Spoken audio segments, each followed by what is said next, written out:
സഹോദരിമാരൊന്ന് ആലോചിച്ച് നോക്കൂ, ഈ തളി മഹലിൽ നിന്ന് എത്ര IAS-കാരുണ്ട് അല്ലേ, എത്ര IPS-കാരുണ്ട്, എത്ര വില്ലേജ് ഓഫീസർമാരുണ്ട്, എത്ര പോലീസ് ഇൻസ്പെക്ടർമാരുണ്ട്, എത്ര IFS-കാരുണ്ട്, അംബാസഡർമാരുണ്ട്. ഉണ്ടോ? ഇല്ല. നമ്മുടെ ചിന്തകൾ, നമ്മുടെ ഉമ്മമാരുടെ ചിന്തകൾ ആ രൂപത്തിലേക്ക് വളരുന്നില്ല. തുമ്പ റോക്കറ്റ് വിക്ഷേപണ കേന്ദ്രത്തിൽ 21 വയസ്സായ ഒരു പെൺകുട്ടി ഗുജറാത്തിൽ നിന്ന് റോക്കറ്റ് വിക്ഷേപണ കേന്ദ്രത്തിൽ സയന്റിസ്റ്റായിട്ട് പ്രവേശനം നേടി, മുസ്ലിമായ പെൺകുട്ടി പ്രവേശനം നേടി. ആ കുട്ടി ഈ കേരളത്തിലെ മീഡിയ ദൃശ്യമാധ്യമങ്ങളോട് പറഞ്ഞത് കേരളത്തിലെ ഉമ്മമാരോടാണ്. എന്താ പെൺകുട്ടി പറഞ്ഞത്? എനിക്ക് സംസാരിക്കാനുള്ളത് കേരളത്തിലെ ഉമ്മമാരോടാണ്. നിങ്ങളുടെ മക്കളെ ഗോഡ്സ് ഓൺ കൺട്രി എന്ന് പറയുന്ന ദൈവത്തിന്റെ സുന്ദരമായ മനോഹരമായ എല്ലാവിധ കാര്യങ്ങൾ കൊണ്ടും സാമൂഹ്യമായ ചുറ്റുപാടുകൾ കൊണ്ടും ഇത്രയേറെ മറ്റു സംസ്ഥാനങ്ങളെക്കാൾ വിഭവ സമൃദ്ധമായ സാഹചര്യങ്ങളുള്ള ഉമ്മമാരെ, നിങ്ങളുടെ മക്കൾ എന്തുകൊണ്ടാണ് ഗുജറാത്തിലുള്ള എന്നെ പോലെയാകാത്തത്? എന്റെ വാപ്പ സൈക്കിൾ റിക്ഷ വലിക്കുന്നവനാണ്. എന്റെ ഉമ്മ രാവിലെ 6 മണിക്ക് പണിക്ക് പോയാൽ വൈകുന്നേരം 8 മണിയോടുകൂടെ പണി കഴിഞ്ഞ് തിരിച്ചു വരുന്നവരാണ്. റാന്തൽ വിളക്കിന്റെയും മെഴുകുതിരി വെട്ടത്തിന്റെയും വെളിച്ചത്തിലാണ് ഞാൻ പഠിച്ചത്. ഇത്രയേറെ സൗകര്യങ്ങളുള്ള നിങ്ങളുടെ മക്കൾ എന്തുകൊണ്ടാണ് ഈ രൂപത്തിലേക്ക് എത്താത്തത് എന്ന് ആ പെൺകുട്ടി ചോദിച്ചപ്പോ തലകുനിക്കാതല്ലാതെ കേരളത്തിന് മറുപടി പറയാനില്ല. കാരണം എന്താ? നമ്മളെപ്പോലെയുള്ള ആളുകളാണ് ഈ കേരളത്തിലുള്ളത്. മക്കളുടെ വിദ്യാഭ്യാസത്തെക്കുറിച്ച് ചിന്തയില്ല, മക്കളുടെ ഭാവിയെക്കുറിച്ച് ചിന്തയില്ല, അവരെ സുരക്ഷിതമായ തൊഴിൽ മേഖലയിൽ എത്തിക്കണമെന്ന് നമുക്ക് ആലോചനയില്ല. അതുകൊണ്ട് അതേപോലെ തന്നെ മറ്റൊരു സ്ത്രീ ഭർത്താവ് മരിച്ച വിധവയായ പറഞ്ഞു, മഹല്ല് സംവിധാനത്തോടുകൂടെ സഹകരിച്ചുകൊണ്ട് ജനങ്ങൾക്ക് അങ്ങോട്ട് സേവനം ചെയ്യുന്ന സംവിധാനമായി ഈ മഹല്ല് സംവിധാനങ്ങൾ മാറണം. സുന്നി മഹല്ല് ഫെഡറേഷൻ, സമസ്തയുടെ കീഴിലുള്ള സുന്നി മഹല്ല് ഫെഡറേഷന്റെ സംസ്ഥാന സെക്രട്ടറി എന്നുള്ള നിലക്ക് കേരളത്തിലെ 5000-ഓളം മഹല്ലുകളാണ് SMF-ന്റെ കീഴിലുള്ളത്. ഈ മഹല്ലുകളിൽ മുഴുവനും നമ്മൾ ഇതേ സന്ദേശമാണ് നൽകുന്നത്. മഹല്ലുകൾ ഈ രൂപത്തിലേക്ക് വളരണം. ജനങ്ങൾക്ക് സേവനം ചെയ്യാനുള്ള ഒരു സംവിധാനമായി ഇതിനെ മാറ്റണം. അങ്ങനെ സേവനം ചെയ്യുമ്പോൾ സ്വാഭാവികമായിട്ടും മഹല്ലിന്റെ ഘടനയിൽ ഒരുപാട് മാറ്റങ്ങൾ നമ്മൾ വരുത്തേണ്ടതുണ്ട്. ഒരുപാട് മാറ്റം വരുത്തേണ്ടതുണ്ട്. നിങ്ങൾ നോക്കൂ, ഒരു മഹല്ല് കമ്മിറ്റി എന്ന് പറയുമ്പോൾ 18 വയസ്സായ പ്രായപൂർത്തിയായ മുസ്ലിം പുരുഷന്മാർ ചേർന്നുകൊണ്ട് ജനറൽ ബോഡിയിൽ വെച്ച് മഹല്ലിന്റെ പ്രവർത്തക സമിതിയെ തെരഞ്ഞെടുക്കുകയും ആ പ്രവർത്തക സമിതി ചേർന്ന് ഭാരവാഹികളെ തെരഞ്ഞെടുക്കുകയും ചെയ്ത് പിന്നീട് മഹല്ല് കമ്മിറ്റി യോഗം ചേരുമ്പോൾ മാത്രം കമ്മിറ്റി അംഗങ്ങൾ വരുന്ന ഒരു സംവിധാനമാണ് നിലവിലുള്ളത്, അല്ലേ? ഉള്ളത്. മഹല്ലിന്റെ കമ്മിറ്റിക്കാരെ സംബന്ധിച്ചിടത്തോളം അങ്ങനെയല്ല ഉത്തരവാദിത്തം കൊടുക്കേണ്ടത്. ഓരോ മഹല്ല് മെമ്പർമാർക്കും കൃത്യമായി മഹല്ലിൽ സെൻസസ് എടുത്ത് എത്ര വയസ്സായ ആളുകളുണ്ട്, എത്ര 60 വയസ്സായ ആളുകളുണ്ട്, എത്ര പഠിക്കുന്ന കുട്ടികളുണ്ട്, 1ാം ക്ലാസ്സിൽ പഠിക്കുന്നവർ, 2ാം ക്ലാസ്സിൽ പഠിക്കുന്നവർ തുടങ്ങി മുഴുവൻ സെൻസസും, കിടപ്പ് രോഗികൾ എത്ര പേരുണ്ട്, ക്യാൻസർ രോഗികൾ എത്ര പേരുണ്ട്, വിധവകൾ എത്ര പേരുണ്ട്, അങ്ങനെ മഹല്ലിന്റെ സർവമാന ഡാറ്റാസും ശേഖരിച്ചു വെക്കണമെന്നാണ് SMF നിർദ്ദേശിക്കുന്നത്. അങ്ങനെ മഹല്ലിന്റെ ഡാറ്റകൾ ശേഖരിക്കുമ്പോൾ കൃത്യമായി നമുക്ക് അവർക്കനുസരിച്ചിട്ടുള്ള കാര്യങ്ങൾ ചെയ്യാൻ കഴിയും. ഉദാഹരണം, ഇപ്പൊ SSLC പരീക്ഷ തുടങ്ങാൻ പോവുകയാണ്, അല്ലേ? ഇന്ന് ടൈം ടേബിൾ പ്രഖ്യാപിച്ചു, അല്ലേ? അപ്പൊ സ്വാഭാവികമായിട്ടും മഹല്ലിന്റെ ഓഫീസിലുള്ള സിസ്റ്റം നോക്കിയാൽ നമ്മുടെ മഹല്ലിൽ എത്ര ആൺകുട്ടികൾ എത്ര പെൺകുട്ടികൾ SSLCക്ക് പഠിക്കുന്നുണ്ട് എന്ന് അറിയാൻ കഴിയണം. പോരാ, അവരെ ഇതുപോലെയുള്ള ഹാളുകളിലേക്ക് വിളിച്ച് അവരുടെ മെമ്മറി ടെക്നിക്സ് വർദ്ധിപ്പിക്കാനുള്ള കാര്യങ്ങൾ നമ്മൾ ചെയ്തു കൊടുക്കണം. അവർക്ക് കരിയർ ഗൈഡൻസ് കൊടുക്കണം. അവർക്ക് പരീക്ഷാ പേടി മാറ്റാനുള്ള സാഹചര്യങ്ങൾ ഉണ്ടാക്കി കൊടുക്കണം. അവർക്ക് പരീക്ഷയെ നല്ലതുപോലെ അഭിമുഖീകരിക്കാൻ, അവർ പഠിച്ചത് ഓർമ്മയിൽ നിൽക്കാൻ, അതിനൊക്കെ ഇന്ന് ശാസ്ത്രീയമായ മാർഗങ്ങളുണ്ട്. ഞാൻ ആലോചിക്കുകയായിരുന്നു, ഞാൻ ഇങ്ങോട്ട് കടന്നു വരുമ്പോ നമ്മുടെ തളിയിൽ ഇത്ര പേരല്ലല്ലോ ഉള്ളത്. ആണോ? ആണോ? ആ കണ്ണട വെച്ചാള് തളിയിൽ ഇത്ര ആളേ ഉള്ളൂ? അല്ല, എത്രയോ ആളുകളുണ്ട്. എന്നാൽ ഒരു ഞായറാഴ്ച ഇടവക പള്ളിയിൽ ഞായറാഴ്ച രാവിലെ ചെന്നാൽ ആ ഇടവകയിലെ മുഴുവൻ ആളുകളും അല്ലേ, ഭാര്യയും ഭർത്താവും മക്കളും ആ പള്ളിയിൽ കാണും അല്ലേ? എന്തേ കാരണം? ആ പള്ളി കൊണ്ട് അവർക്ക് കാര്യമുണ്ട് അല്ലേ? ഇതിപ്പോ പള്ളിയിലേക്ക് ഇങ്ങോട്ട് വന്നുള്ള പൈസയും കൂടി അങ്ങോട്ട് മേടിച്ചു വെക്കും. അതുകൊണ്ടാ വരാത്തത്. നമ്മൾ മാറണം. അങ്ങനെ മാറുമ്പോ സ്വാഭാവികമായും നമ്മുടെ യുവാക്കൾക്കനുസരിച്ച്, നമ്മുടെ കുട്ടികൾക്കനുസരിച്ച്, നമ്മുടെ വിദ്യാഭ്യാസ രംഗത്ത്, നമ്മുടെ ആരോഗ്യ രംഗത്ത്, നമ്മുടെ സാമൂഹ്യ രംഗത്ത്, സാംസ്കാരിക രംഗത്ത്, തൊഴിൽ രംഗത്ത്, ഇവിടെ MSMEയുടെ കാര്യമാണ് പറഞ്ഞത്. ഞാൻ അതിലേക്ക് വരാം. വാഫി വന്നാ പറയണേ. ഞാൻ അതിലേക്ക് വരാം. അപ്പോ ആദ്യം കൃത്യമായി ഒരു സെൻസസ് നടത്തി ഡാറ്റാസ് മുഴുവൻ ശേഖരിച്ച് അതിനനുസരിച്ചായിരിക്കണം നമ്മൾ പ്ലാൻ ചെയ്യേണ്ടത് അല്ലേ? അങ്ങനെ പ്ലാൻ ചെയ്യുമ്പോൾ എത്ര SLCക്ക് പഠിക്കുന്നവർ, എത്ര 8ാം ക്ലാസ്സിൽ പഠിക്കുന്നവർ, അങ്ങനെ 8ാം ക്ലാസ്സിൽ പഠിക്കുന്ന ആൺകുട്ടികളുടെയും പെൺകുട്ടികളുടെയും ലിസ്റ്റ് എടുത്ത് അവർക്ക് ഡിഫറൻഷ്യൽ ആപ്റ്റിറ്റ്യൂഡ് ടെസ്റ്റ് നടത്തണം.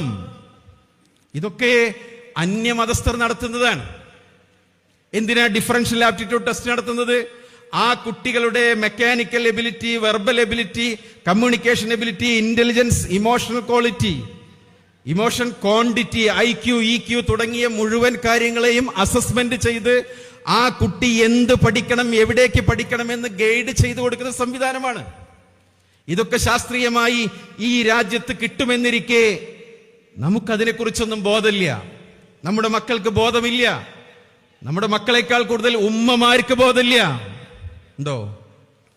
എന്റെ മകൾ 2025 ആകുമ്പോ, 2030 ആകുമ്പോ ഏത് കസേരയിൽ ഇരിക്കണമെന്ന് തീരുമാനിക്കേണ്ടത് നിങ്ങളാണ് രക്ഷിതാക്കളെ, നിങ്ങളാണ്. നിങ്ങൾക്ക് കാഴ്ചപ്പാടുണ്ടാകണം. അങ്ങനെ കാഴ്ചപ്പാടുണ്ടായത് കൊണ്ടാണ് ജില്ലാ കളക്ടറായ അർജുൻ പാണ്ഡ്യൻ ഇന്ന് IAS എന്ന് പറയുന്ന ജില്ലാ കളക്ടറുടെ കസേരയിൽ ഇരുന്ന് കറങ്ങുന്നത്. അദ്ദേഹത്തിന്റെ അമ്മയ്ക്കും അച്ഛനും ബോധമുണ്ടായത് കൊണ്ടാണ്.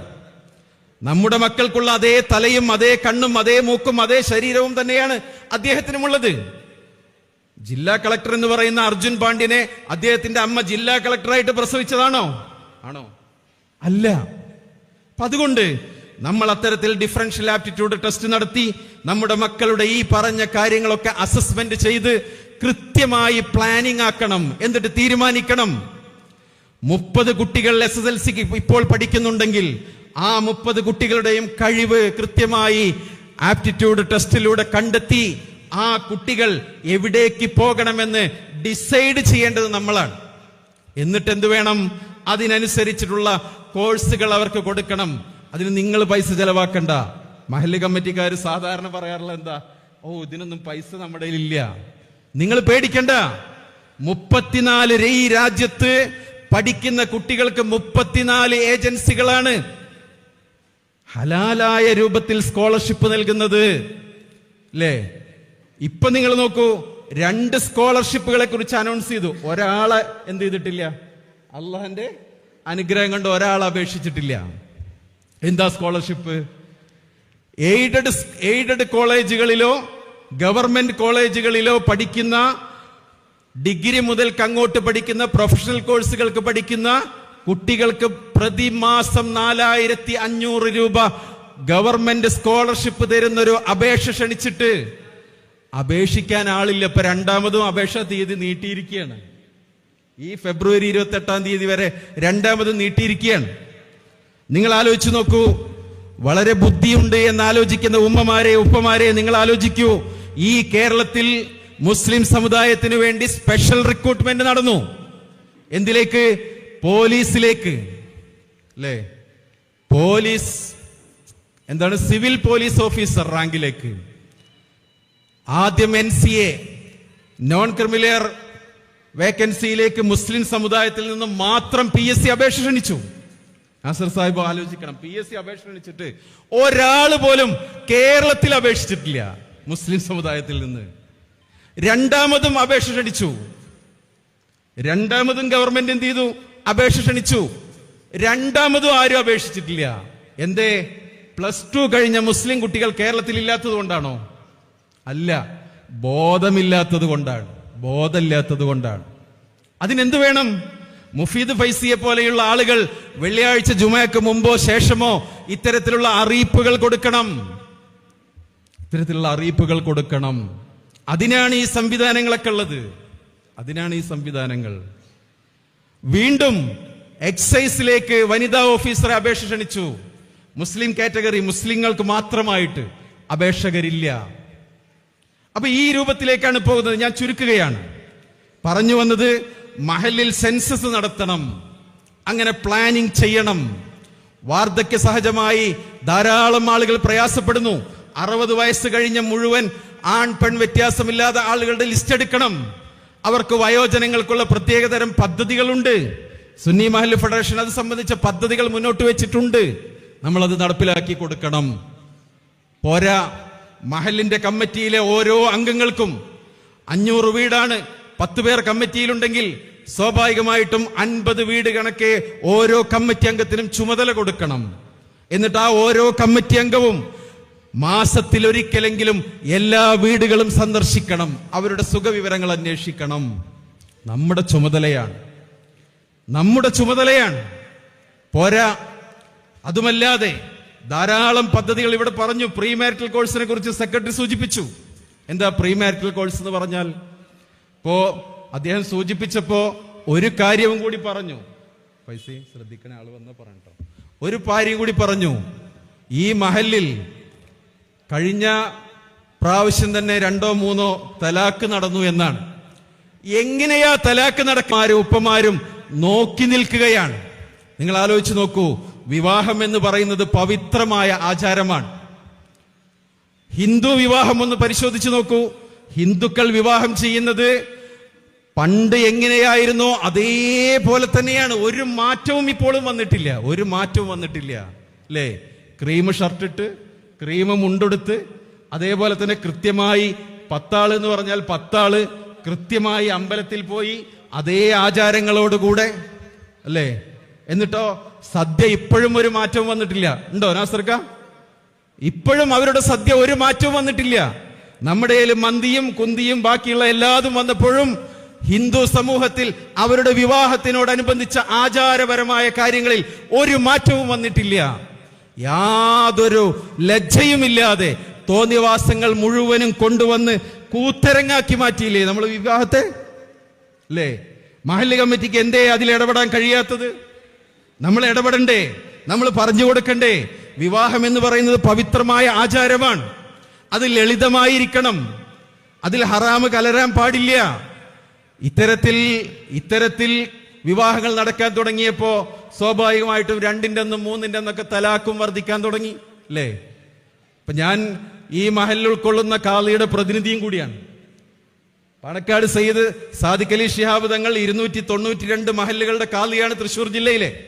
ആ തങ്ങളുടെ പ്രതിനിധി എന്നുള്ള നിലക്ക് ഈ 292 മഹലിലും വരുന്ന ഫസ് കേസുകൾ, ഹുൽ കേസുകൾ, വിവാഹമോചന കേസുകൾ കൈകാര്യം ചെയ്യുന്ന ഒരാളെന്നുള്ള നിലക്ക് എത്ര കേസുകളാ ദിനേന വരുന്നത്. ഇന്നലെ കഴിഞ്ഞ കല്യാണം, മിനിഞ്ഞാന്ന് കഴിഞ്ഞ കല്യാണം, എന്തേ കാരണം? ബർക്കത്തില്ലാതെയായി മാറുന്നു. ഇത്തരത്തിലുള്ള പേക്കൂത്തുകൾ നടന്നു. അതുകൊണ്ട് സുന്നി മഹല്ല് ഫെഡറേഷൻ കൃത്യമായി പ്രീ മാരിറ്റൽ കോഴ്സ് എന്ന് പറയുന്ന ഇവിടെ നേരത്തെ സൂചിപ്പിച്ച കോഴ്സ് നമ്മുടെ മക്കൾക്ക് കൊടുക്കാൻ തീരുമാനിച്ചു. 2024 ജനുവരി 19-ാം തീയതി കേരളത്തിലെ വനിതാ കമ്മീഷൻ പറഞ്ഞു, ഇനി മുതൽ പ്രീ മാരിറ്റൽ കൗൺസിലിംഗ് ഇല്ലാത്ത ഒരാൾക്കും പഞ്ചായത്ത് എന്ത് ചെയ്യൂല, സമീപ ഭാവിയിൽ രജിസ്ട്രേഷൻ നടത്തൂല. ന്യൂനപക്ഷ വകുപ്പ് പറഞ്ഞു നമ്മുടെ മക്കൾക്ക് പ്രീ മാരിറ്റൽ കോഴ്സ് കൊടുക്കണം.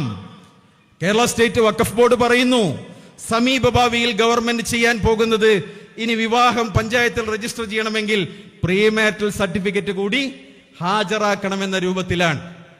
നമ്മൾ തൃശ്ശൂർ ജില്ലയിൽ മഹല്ല് ഫെഡറേഷന്റെ തീരുമാനം എന്ന് പറയുന്നത് അടുത്ത ഡിസംബറോട് കൂടെ നമ്മുടെ മുഴുവൻ മഹല്ലുകളിലും ആൺകുട്ടികൾക്കും പെൺകുട്ടികൾക്കും പ്രീ മാരിറ്റൽ സർട്ടിഫിക്കറ്റ് കൊടുത്തിരിക്കണം. 2025 മുതൽ ഈ സർട്ടിഫിക്കറ്റ് ഇല്ലാതെ, ഇപ്പൊ വയനാട് ജില്ലയിൽ, കണ്ണൂർ ജില്ലയിലൊക്കെ പ്രീ മാരിറ്റൽ കോഴ്സ് ഇല്ലാത്ത ഒരാൾക്ക് മഹല്ല് ചെയ്തു കൊടുക്കൂല. അങ്ങനെ തീരുമാനിച്ചു. നമുക്കങ്ങനെ തീരുമാനിക്കാനായിട്ടില്ല. നമ്മുടെ പല മഹല്ലുകളിലും നടക്കാൻ പോകുന്നതേ ഉള്ളൂ. എന്തിനാണ് ഈ പ്രീ മാരിറ്റൽ? നിങ്ങൾ നോക്കൂ, നമ്മുടെ മക്കൾ, പ്രത്യേകിച്ച് പെൺകുട്ടികൾ, ഇന്ന് പെൺകുട്ടികളെ കുറിച്ചാണ് ഏറ്റവും കൂടുതൽ വേവലാതിയുള്ളത്. പ്രണയത്തിൽ അകപ്പെടുന്നു, സൈബർ ലോകത്തെ ചതിക്കുഴികളിൽ അകപ്പെടുന്നു, ഒളിച്ചോട്ടം വ്യാപകമാകുന്നു. അതേപോലെ തന്നെ ഫാമിലിയിൽ അസംതൃപ്തി പടരുന്നു. ലൈംഗിക അരാജകത്വത്തിന് ആധാരമാകുന്ന ലൈംഗിക സംതൃപ്തി ഇല്ലാത്ത കുടുംബങ്ങളുടെ എണ്ണം വർദ്ധിക്കുന്നു എന്നാ കണക്കുകൾ പറയുന്നത്. ഭാര്യയും ഭർത്താവൊക്കെയാണ്, പക്ഷേ ലൈംഗിക സംതൃപ്തി ഇല്ല. കാരണം എന്താ? ലൈംഗിക വിദ്യാഭ്യാസത്തെ കുറിച്ച് അറിയില്ല.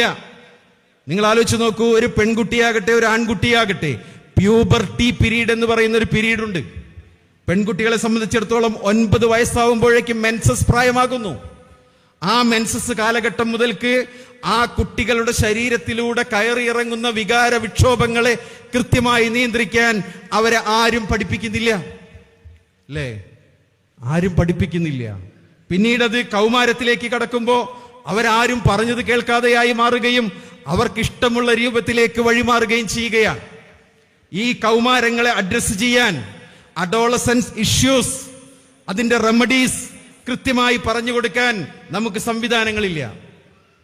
ഉണ്ടെങ്കിലും പ്രയോജനപ്പെടുത്തുന്നില്ല.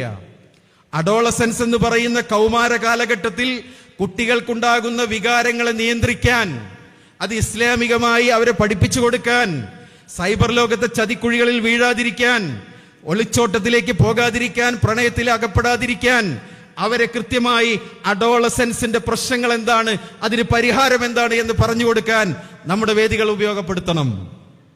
അതിനാണ് സുന്നി മഹല്ല് ഫെഡറേഷൻ തീരുമാനിച്ചത് 4 മൊഡ്യൂളുകളിലായി 3 മണിക്കൂർ ദൈർഘ്യമുള്ള 4 ക്ലാസുകൾ നിങ്ങളുടെ ഈ മദ്രസയിൽ പെൺകുട്ടികൾക്കും ആൺകുട്ടികൾക്കും വെവ്വേറെയായി കൃത്യമായ LCD പ്രൊജക്ടറിന്റെ സഹായത്തോടുകൂടെ എന്താണ് ലൈംഗികത, എന്താണ് ഇസ്ലാമിലെ വിവാഹം, ആരാണ് ഇസ്ലാമിലെ ഭർത്താവ്, എന്താണ് യഥാർത്ഥ പ്രണയം, എന്താണ് റീപ്രൊഡക്ഷൻ സിസ്റ്റം, ജൈവികമായ നമ്മുടെ മനുഷ്യ ശരീരത്തിലെ ഇത്തരത്തിലുള്ള അവസ്ഥകളെ കുറിച്ച് കൃത്യമായി അവർക്ക് പറഞ്ഞു കൊടുക്കണം.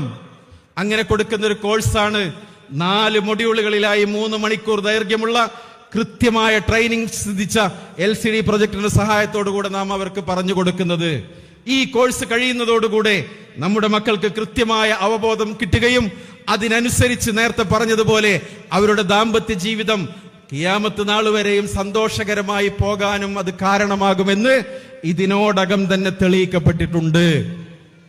ഓരോ സ്ഥലത്തും പ്രീമാരിറ്റൽ കോഴ്സിന് പോകുമ്പോൾ നമ്മുടെ മക്കൾ അവർ എക്സ്പ്രസ് ചെയ്യുന്ന, അവർ പ്രകടിപ്പിക്കുന്ന വികാരങ്ങൾ കേൾക്കുമ്പോൾ പലപ്പോഴും നമുക്ക് സങ്കടം തോന്നാറുണ്ട്. ഒരു കുട്ടി കഴിഞ്ഞ ക്ലാസ്സിൽ പറഞ്ഞതാണ്, ഇപ്പൊ ഇന്നലെ എനിക്കൊരു കേസ് ഷൊർണൂര് കൊളപ്പുള്ളി എന്ന് പറഞ്ഞ സ്ഥലത്ത് നിന്ന് വിളിച്ചു. എന്താ കേസ്? കൊളപ്പുള്ളിയിലെ പ്രശസ്തമായ ഒരു സർക്കാർ ഇൻസ്റ്റിറ്റ്യൂട്ടിൽ പഠിക്കുന്ന ഒരു വിദ്യാർത്ഥിയാണ്. 21 വയസ്സുള്ള വിദ്യാർത്ഥിയാ, തലശ്ശേരിയിലാ സ്വദേശം. കഴിഞ്ഞ 3 മാസമായി വീട്ടുതടങ്കലിലാണ് ആ കുട്ടി. എന്തേ കാരണം? ഒരു യുവാവുമായി പ്രണയത്തിലാണ്. വീട്ടുകാർക്ക് താല്പര്യമില്ല. വീട്ടുകാർ പറഞ്ഞു, ഇനി നീ കോഴ്സ് പഠിക്കാനേ പോണ്ട, പൂട്ടിയിട്ടിരിക്കുകയാണ്. അവസാനം ആ കുട്ടിയുടെ കൂടെ പഠിക്കുന്ന ആളുകളെല്ലാവരും കൂടി ചേർന്നാണ് നമ്മുടെ അടുത്ത് വന്നിട്ട് ആ കുട്ടിയെ വീട്ടുതടങ്കലിൽ നിന്ന് മോചിപ്പിക്കണം, നല്ലോണം പഠിക്കുന്ന കുട്ടിയാണ്. ആ സ്ഥാപനത്തിലെ പ്രിൻസിപ്പളും ഡോക്ടർമാരൊക്കെ കൂടിയിട്ട് ആ കുട്ടിയുടെ വീട്ടിൽ പോയി. പക്ഷെ സമ്മതിക്കുന്നില്ല, രക്ഷകർത്താക്കൾ സമ്മതിക്കുന്നില്ല. കാരണം കുട്ടി പ്രണയത്തിലകപ്പെട്ട് ആ യുവാവിനോടൊപ്പം ഒളിച്ചോടുമോ എന്ന പേടിയാണ്. ഇപ്പൊ ഇന്നലെ ഒരു മഹല്ല് കമ്മിറ്റി, ആ മഹലിലുള്ള ഒരു പയ്യൻ ഒരു ഹിന്ദു പെണ്ണിനെ വിളിച്ചുകൊണ്ട് വന്നു. ആലോചിച്ച് നോക്കൂ, ഇതൊക്കെ എന്തുകൊണ്ടാണ് സംഭവിക്കുന്നത്? നമ്മുടെ കുട്ടികൾക്ക് കൃത്യതയോടുകൂടെ എന്താണ് ലൈംഗികത, എന്താണ് സെക്സ്, നമ്മളിതൊന്നും പറഞ്ഞു കൊടുക്കുന്നില്ല. അവർ കേട്ടറിഞ്ഞിടത്തുനിന്നും മറ്റുള്ള രൂപത്തിൽ നിന്നും സോഴ്സുകളൊക്കെ ഉപയോഗപ്പെടുത്തി പഠിക്കുമ്പോൾ അതിൻ്റെതായ ഭവിഷ്യത്തുകൾ അനുഭവിക്കുകയാണ്. അതുകൊണ്ട് SMF തീരുമാനിച്ചു പ്രീമാരിറ്റൽ കോഴ്സ് നടത്തണം. അത് ഓഫ്ലൈൻ ആയിട്ടുണ്ട്, ഓൺലൈൻ ആയിട്ടുണ്ട്, വെബ് ആപ്പ് വഴിയുമുണ്ട്. വിദേശത്തുള്ള നമ്മുടെ മഹല്ലിലെ ആളുകളുണ്ടെങ്കിൽ അവർക്ക് ഓൺലൈനായോ വെബ് ആപ്പ് വഴിയോ ഈ കോഴ്സ് നേടി സർട്ടിഫിക്കറ്റ് നേടാനുള്ള അവസരമുണ്ട്. നിങ്ങളത് നിർബന്ധമായും ഇവിടെ തീരുമാനിച്ചു എന്നത് അറിഞ്ഞതിൽ സന്തോഷമുണ്ട്. അതുപോലെ തന്നെ മറ്റൊരു സംഗതിയാണ് പലിശരഹിത വായ്പാ പദ്ധതി. പലിശ എന്ന് പറയുന്നത് നമുക്കൊക്കെ അറിയാലോ. പലിശ എന്ന് പറയുന്നത് മാരകമായ വിപത്താണ്. ഈ മഹല്ലിലെ ആളുകളെ പലിശയിൽ നിന്ന് രക്ഷിക്കാൻ ഇസാഫ് ഉണ്ട്, SML ഉണ്ട്, അല്ലേ, കൊശമറ്റമുണ്ട്, ധാരാളമുണ്ട്. ഇതൊക്കെ അറിയണമെങ്കിൽ ഉമ്മമാരോട് ചോദിച്ചാൽ മതി. നമ്മൾക്കിതൊന്നും എന്തില്ല, അറിയില്ല. നമ്മൾ നേരം വെളുത്ത പോയി വൈകുന്നേരം ആകുമ്പോൾ വന്നുല്ലേ. കുട്ടികളുടെ ആവശ്യങ്ങൾ നിർവഹിക്കാൻ, ഫീസ് അടയ്ക്കാൻ, വീട്ടിലെ ആവശ്യങ്ങൾ നിർവഹിക്കാൻ മൈക്രോ ഫിനാൻസിനെ സമീപിക്കാത്ത ഒരൊറ്റ വീടുമില്ല. ലേറ്റസ്റ്റ് കണക്ക് പറയുന്നത് വെള്ളത്തോൾ നഗർ പഞ്ചായത്തിലെ ഒരു വാർഡിൽ നിന്ന് മാത്രം മാസം തോറും ലക്ഷക്കണക്കിന് രൂപയാണ് പലിശ ഇനത്തിൽ ഈ രൂപത്തിലുള്ള മൈക്രോ ഫിനാൻസുകാർ കൊണ്ടുപോകുന്നത്. നമുക്ക് ബാധ്യതയില്ലേ? ഉണ്ട്. എന്തു വേണം? പലിശരഹിത വായ്പാ പദ്ധതി വളരെ കൃത്യമായി തൃശൂർ ജില്ലയിൽ തന്നെ പൊട്ടങ്കോട് എന്ന് പറയുന്ന ഒരു മഹലുണ്ട്, പഴയന്നൂര്. ആരെപ്പോ പോയാലും 50,000 രൂപ കിട്ടും. ഇപ്പൊ 2.5 കോടി രൂപയാണ് അവരുടെ പലിശരഹിത വായ്പാ പദ്ധതിയിലെ ബാലൻസ്. എങ്ങനെയാ ഉണ്ടായത്? നമ്മൾ മഹല്ല് ജനങ്ങളെ സേവിക്കുമ്പോ ജനങ്ങൾ തിരിച്ച് കൈയഴിഞ്ഞ് ഇങ്ങോട്ടും സഹായിക്കും, അല്ലേ? അങ്ങോട്ട് കൊടുക്കുമ്പോഴേ ഇങ്ങോട്ട് കിട്ടുള്ളൂ. അപ്പൊ ആ രൂപത്തിലേക്ക് പലിശരഹിത വായ്പാ പദ്ധതി SMFന്റെ പ്രധാനപ്പെട്ട അജണ്ടയാണ്. നമ്മുടെ നാട്ടിലെ പലിശയിൽ നിന്ന് മോചിപ്പിക്കാൻ, പാവങ്ങളായ നമ്മുടെ ആളുകൾക്ക് ആവശ്യമുള്ള സാമ്പത്തിക സഹായം നൽകാൻ, അവരുടെ ഹലാലായ സമ്പാദ്യശീലം വർദ്ധിപ്പിക്കാനൊക്കെ ഈ സംഗതി ഉപകരിക്കും. മഹല്ല് മിഷനിൽ തീർച്ചയായും അത് ഉൾപ്പെടുത്തണമെന്ന് ആഗ്രഹിക്കുകയാണ്, അല്ലെങ്കിൽ അപേക്ഷിക്കുകയാണ്. നിങ്ങൾ നോക്കൂ, മറ്റൊരു പ്രധാനപ്പെട്ട സംഗതി എന്ന് പറയുന്നത് സ്വദേശി ദർസാണ്. ഇവിടെ വിദേശി ദർസ് ഉണ്ട്, അല്ലേ? സ്വദേശി ദർസ് ഉണ്ടോ? ഇല്ല. നമ്മൾ ഈ മുഫീദ് ഫൈസ്, എന്റെ സുഹൃത്താണ്, ഈ മുഫീദ് ഫൈസിനെ പോലെയുള്ള ഈ ചെറുപ്പക്കാരനെ നിങ്ങളുടെ കയ്യിൽ കിട്ടിയിട്ട് നമ്മുടെ മഹല്ലിലെ മദ്രസ വിദ്യാഭ്യാസത്തിന് ശേഷം 15 വയസ്സ് മുതൽ 25 വയസ്സ് വരെയുള്ള കുട്ടികൾക്ക് കൃത്യമായി അവരുടെ അമലുകൾ എങ്ങനെയാണ് സഹിഹായി ചെയ്യേണ്ടതെന്ന് പഠിപ്പിക്കാൻ, അവരെ ഇമാമത്ത് നിൽക്കാൻ പ്രാപ്തനാക്കാൻ, അവരെ മാഷറ വിളിക്കാൻ പ്രാപ്തരാക്കാൻ, അവരെ കൂട്ടുപ്രാർത്ഥന നടത്താൻ പ്രാപ്തരാക്കാൻ, അവരെ കൃത്യമായ ഒരു മയ്യത്ത് കുളിപ്പിക്കാൻ പ്രാപ്തരാക്കാൻ, അതേപോലെ തന്നെ നേരത്തെ പറഞ്ഞതുപോലെ ഒരു നേരം മദ്രസയിൽ ആളില്ലെങ്കിൽ മദ്രസ പഠിപ്പിക്കാനൊക്കെ പ്രാപ്തരാക്കുന്ന രീതിയിൽ ട്രാൻസ്ഫർമേഷൻ ചെയ്യുന്ന പരിപാടിയാണ് സ്വദേശി ദർസ് എന്ന് പറയുന്നത്. നിങ്ങൾ ആലോചിച്ച് നോക്കൂ, പുതുശ്ശേരി, ഞാൻ താമസിക്കുന്ന അവിടെയായിരുന്നു, ഇപ്പൊ വെട്ടിക്കാട്ടിരിയിലേക്ക് മാറി. പുതുശ്ശേരി മഹലിൽ ഞങ്ങളെല്ലാ വീടുകളും നടന്നു, എന്നിട്ട് രക്ഷകർത്താക്കളെ പറഞ്ഞ് ബോധ്യപ്പെടുത്തി. അങ്ങനെ 32 കുട്ടികളാണ് അവിടെ സ്വദേശി ദർശന് വന്നത്, അല്ലേ? സ്വദേശി ദർശന് വന്നത്. ഇപ്പോ വരാത്ത പ്രശ്നമല്ല. ആ രൂപത്തിലേക്ക് ഈ സംവിധാനങ്ങളൊക്കെ നാളെ ആര് കൊണ്ടു നടക്കുമെന്ന ചിന്തയിലാണ് മഹല്ല് കമ്മിറ്റിക്കാരുള്ളത്, അല്ലേ? ആരുടെ കൈകളിലാണ് ഇത് ഏൽപ്പിക്കുക? ഈ നാസർക്കായുടെയും അതേപോലെ ഇപ്പോഴുള്ള ആളുകളുടെയും ഈ തലമുറകളുടെ കാലം കഴിഞ്ഞാൽ ഈ സംവിധാനങ്ങളൊക്കെ ഹക്കായ രൂപത്തിലേക്ക് കൊണ്ടു നടക്കാൻ ഒരു തലമുറ ഇവിടെ വേണ്ടേ? നമ്മൾ വേണ്ടേ അവരെ വാർത്തെടുക്കാൻ? ആ രൂപത്തിലേക്ക് സ്വദേശി ദർസ് തുടങ്ങണം. പോരാ, മഹല്ലിലെ പാവപ്പെട്ട ആളുകളെ കൃത്യമായി ഐഡന്റിഫൈ ചെയ്ത്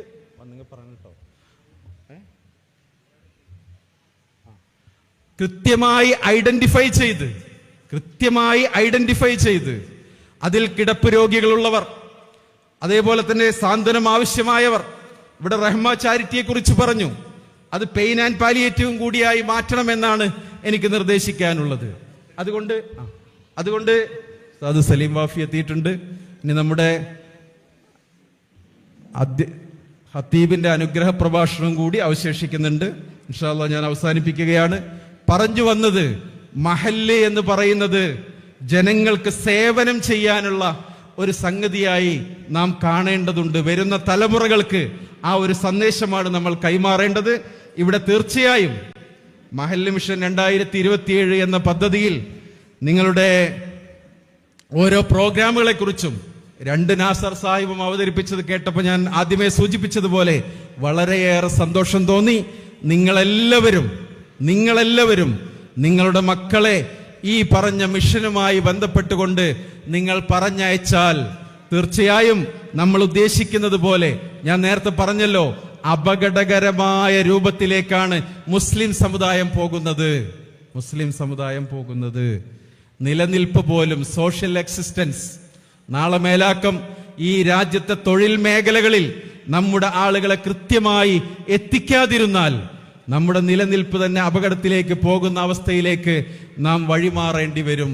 അതുകൊണ്ട് ഈ മഹല്ല് മിഷൻ 2027 എന്ന പദ്ധതി എന്തുകൊണ്ടും ഈ നാടിന്റെ മാത്രമല്ല ഈ സമുദായത്തിന്റെ തന്നെ നിലനിൽപ്പിന് ആവശ്യമാണ് എന്ന തിരിച്ചറിവോടുകൂടെ എല്ലാവിധ സഹായ സഹകരണങ്ങളും ചെയ്യുകയും നിങ്ങളുടെ മക്കളെ, വിശിഷ്യ പെൺകുട്ടികളെ, ഞാൻ അങ്ങനെ പറയാൻ കാരണം ഇവിടെ നേരത്തെ സൂചിപ്പിച്ചപ്പോ 5ാം ക്ലാസ്സിന് അപ്പുറത്തേക്ക് മദ്രസ വിദ്യാഭ്യാസം എന്തോ ഒരു പാടാണ് എന്ന് കരുതുന്നിടത്തേക്ക് നിങ്ങൾ ശ്രദ്ധിക്കേണ്ടത്, മലപ്പുറം ജില്ലയിലെ +2-നും ഡിഗ്രിക്കുമൊക്കെ റാങ്ക് കിട്ടുന്നവർ മദ്രസ വിദ്യാഭ്യാസത്തിൽ 12ാം ക്ലാസ്സിലും അതിനു മേഖലയും റാങ്ക് കിട്ടിയവരാണ് എന്ന് നമ്മൾ തിരിച്ചറിയേണ്ടതുണ്ട്. മദ്രസ വിദ്യാഭ്യാസം ഒഴിവാക്കിക്കൊണ്ടുള്ള വിദ്യാഭ്യാസം നിങ്ങൾ പോകുന്നിടത്താണ് അപകടങ്ങൾ മുഴുവനും പതിയിരിക്കുന്നത്. ധാർമ്മികതയില്ലാതെ സ്വാഭാവികമായിട്ടും നിലനിൽക്കാൻ സാധ്യമല്ല എന്ന തിരിച്ചറിവിലേക്ക് യൂറോപ്യൻ രാജ്യങ്ങളൊക്കെ എത്തിച്ചേരുകയാണ്. അവരൊക്കെ മതങ്ങളിലേക്ക് തിരിച്ചു വരുമ്പോൾ നമ്മുടെ ഉമ്മമാരും ഉപ്പമാരും മതം വേണ്ട എന്ന് പറഞ്ഞ് തിരിഞ്ഞു നടക്കുകയാണ്. അതുകൊണ്ട് പ്രിയമുള്ള മുഅ്മിനീങ്ങളെ, സാമ്പത്തിക രംഗത്ത്, സാമൂഹ്യ രംഗത്ത്, ആരോഗ്യ രംഗത്ത്, വിദ്യാഭ്യാസ രംഗത്ത്, തൊഴിൽ രംഗത്ത് കഴിഞ്ഞ 3 മാസം മുമ്പ് ഒരു മഹല്ല് കമ്മിറ്റി ചെയ്തൊരു മാതൃക മാത്രം പറഞ്ഞുകൊണ്ട് അവസാനിപ്പിക്കുകയാണ്. കഴിഞ്ഞ 3 മാസം മുമ്പ് ഒരു മഹല്ല് കമ്മിറ്റി ആ മഹല്ലിലെ ചെറുപ്പക്കാരുടെ കണക്കെടുത്തു.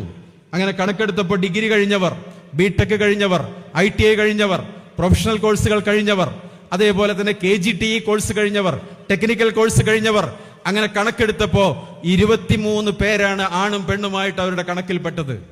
ആ 23 പേരെയും വിളിച്ചു. അവരുടെ മുഴുവൻ സർട്ടിഫിക്കറ്റുകൾ വാങ്ങി. ആ മഹല്ല് കമ്മിറ്റി തന്നെ അവരെ PSCക്ക് രജിസ്റ്റർ ചെയ്തു. അതിന്റെ പുറമെ ആ മഹല്ലിലെ വിദേശികളായ ആളുകളെ വിളിച്ചു ചേർത്തു. ആ മഹല്ലിലെ ഗൾഫിലുള്ള ആളുകളുടെ സംഗമം നടത്തി. എന്നിട്ട് പറഞ്ഞു, ഞങ്ങളുടെ മഹല്ലിൽ 23 ആളുകൾ അഭ്യസ്തവിധരായ ആളുകളുണ്ട്, ഇവരെ എങ്ങനെ അക്കോമഡേറ്റ് ചെയ്യാൻ കഴിയുമെന്ന് ചോദിച്ചു. അതൊരു ചർച്ച വന്നു. കുറെ ആളുകൾ പറഞ്ഞു, ഞങ്ങൾ വിദേശത്ത് പോയി ആലോചിക്കട്ടെ. അവർ പോയി KMCCയുമായി ആലോചിച്ചു. ആ 23-ൽ 11 പേരും ഇന്ന് ഗൾഫിൽ ജോലി ചെയ്യുകയാണ്. നമുക്ക് ചെയ്യാൻ കഴിയുന്ന നിസ്സാരമായ ഒരു സംഗതിയാണ്. ആലോചിച്ചു നോക്കൂ, ആ 11 പേർക്കും ജോലി ലഭിച്ചത് മഹല്ലിലൂടെയാണ്. അങ്ങനെ സ്വാഭാവികമായിട്ടും അവരുടെ വരുമാനത്തിൽ നിന്നൊരു ഭാഗം മഹല്ലിന് അവർ ഇങ്ങോട്ട് തരും, അല്ലേ? ഇങ്ങോട്ട് തരും. ആ രൂപത്തിലേക്ക് ഇവിടെയും തൊഴിലുമായി ബന്ധപ്പെട്ട MSME സംവിധാനങ്ങളെ കുറിച്ചൊക്കെ സൂചിപ്പിച്ചു. നല്ല കാര്യമാണ്. അതിനപ്പുറത്തേക്ക് നേരിട്ട് തൊഴിൽ നൽകുന്ന രൂപത്തിലേക്കൊക്കെ മഹല്ല് സംവിധാനങ്ങൾ മാറണം. ഇൻഷാ അല്ലാഹ് മഹല്ല് ഫെഡറേഷൻ കൃത്യമായ പദ്ധതികളുമായിട്ട് തന്നെയാണ് മുന്നോട്ട് പോകുന്നത്. 2 നാസർ സാഹിബുമായിട്ടും കാലങ്ങളായിട്ടുള്ള ബന്ധമാണ് ഈ രംഗത്ത് എന്നുള്ളത് കൊണ്ട് തന്നെ തീർച്ചയായും അവരുടെ നേതൃത്വത്തിലുള്ള ഈ കമ്മിറ്റിക്ക് പലതും ചെയ്യാൻ കഴിയുമെന്നതിന്റെ ഒരു തെളിവ് കൂടിയാണ് ഇന്ന് ഈ മനോഹരമായ സദസ്സും മഹല്ല് മിഷൻ 2027-ന്റെ ഉദ്ഘാടനവും എന്ന് പറയാൻ ഈ വേദി ഉപയോഗപ്പെടുത്തുകയാണ്. പ്രിയമുള്ള മുഅ്മിനീങ്ങളെ, 2 ഭാഷണങ്ങൾ ഇവിടെ അവശേഷിക്കുന്നത് കൊണ്ട് തന്നെ ഞാൻ എൻ്റെ സംസാരം ചുരുക്കുകയാണ്. എന്നെ കേട്ട നിങ്ങളോട് ഓരോരുത്തരോടും പറയാനുള്ളത്, ഈ സംരംഭങ്ങൾ വിജയിക്കണമെങ്കിൽ അവസാനം അധ്യക്ഷൻ പറഞ്ഞതുപോലെ നിങ്ങളുടെ സഹകരണം ആവശ്യമാണ്. ആ സഹകരണം നിസ്സീമമായി നിങ്ങൾ മഹല്ലിന് നൽകിയാൽ തീർച്ചയായും ഇതിനേക്കാൾ വലിയ പദ്ധതികൾ ഈരാറ്റുപേട്ടയിലെ ഒരു മഹല്ലിൽ 200ഓളം സർക്കാർ ഉദ്യോഗസ്ഥരാണ് ഒരു മഹല്ലിൽ മാത്രം. നമ്മുടെ എണ്ണെടുത്താൽ ചിലപ്പോ പ്രയാസാവൂലേ പറയാൻ, അതുകൊണ്ട് പറയുന്നില്ല. അതുകൊണ്ട് ആ രൂപത്തിലേക്ക് സ്വപ്നം കാണുന്ന നല്ലൊരു സംവിധാനം പുലരട്ടെ എന്ന് ആശംസിച്ചുകൊണ്ട് മഹല്ല് മിഷൻ 2027 ഈ മഹല്ലിന്റെ മാറ്റത്തിന്, സമഗ്രമായ മാറ്റത്തിന്, നമ്മുടെ വരുന്ന തലമുറകൾ നാം സ്വപ്നം കാണുന്നത് പോലെയുള്ള തൊഴിലിടങ്ങളിലെത്തി ഇതേപോലെയുള്ള മഹല്ലിന്റെ സംഗമങ്ങൾ നടക്കുമ്പോൾ ഇനി മുതൽ നമ്മുടെ ഈ മുറ്റത്ത് ഈ കാറുകൾ നിൽക്കുമ്പോൾ ആ കാറിന്റെ മുന്നിൽ കൊടിയും ലൈറ്റും ഉണ്ടാകണം, അല്ലേ? ആ കാറിന്റെ മുന്നിൽ ചിന്തിക്കാൻ കഴിയുണ്ടോ? അങ്ങനെ ചിന്തിക്കാൻ കഴിയണം. നമ്മുടെ ഈ മുറ്റങ്ങളിൽ കൊടിയും ലൈറ്റുമുള്ള കാറുകൾ ഇതേപോലെയുള്ള യോഗങ്ങൾ നടക്കും. എന്നിട്ട് ആളുകൾ ചോദിക്കണം, അവിടെ എന്താ നടക്കുന്നത് ചോദിക്കുമ്പോൾ അവിടെ മഹല്ലിന്റെ മീറ്റിംഗ് ആണെന്ന് പറയണം. അങ്ങനത്തെ ഒരു കാലം നമ്മൾ സ്വപ്നം കാണണം. അതിനുള്ളൊരു സ്വപ്നം ഈ തളി മഹല്ല് കമ്മിറ്റി കണ്ടു തുടങ്ങിയിരിക്കുന്നു എന്നതിൽ സുന്നി മഹല്ല് ഫെഡറേഷന്റെ സംസ്ഥാന കമ്മിറ്റിക്ക് അഭിമാനമുണ്ട്. നിങ്ങളെ അഭിനന്ദിക്കുകയാണ്. എല്ലാവിധ സഹായങ്ങളും നിങ്ങൾക്ക് ഉറപ്പു നൽകുകയാണ്.